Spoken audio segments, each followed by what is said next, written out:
想一次過食到唔同顏色嘅蔬菜，我哋今日就整一個蔬菜千層麵啦。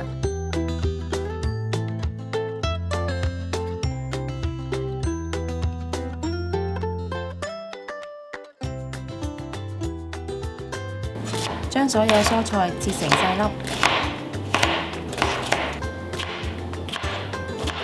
加油落鑊，開中火加熱，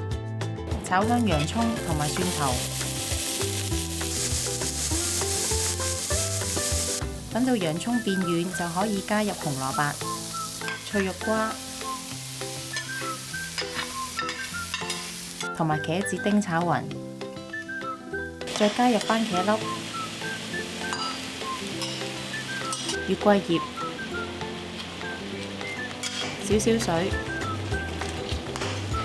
用細火煮滾後，加蓋繼續煮15至20分鐘。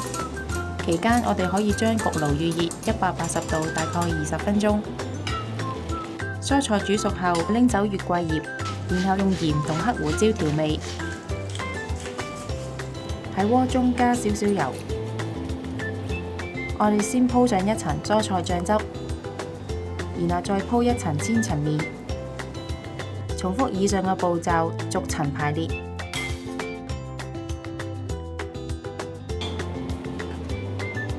將鹽同黑胡椒加喺無糖乳酪中調味，鋪上已經調味嘅無糖乳酪同埋灑上芝士，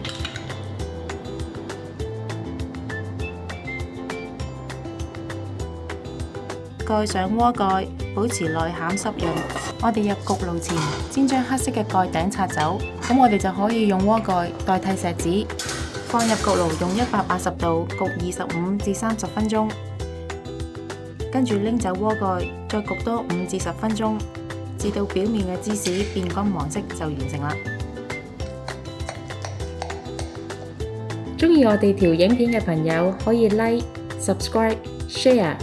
同埋記得撳着個鐘仔，可以第一時間收到我哋嘅最新資訊同埋影片。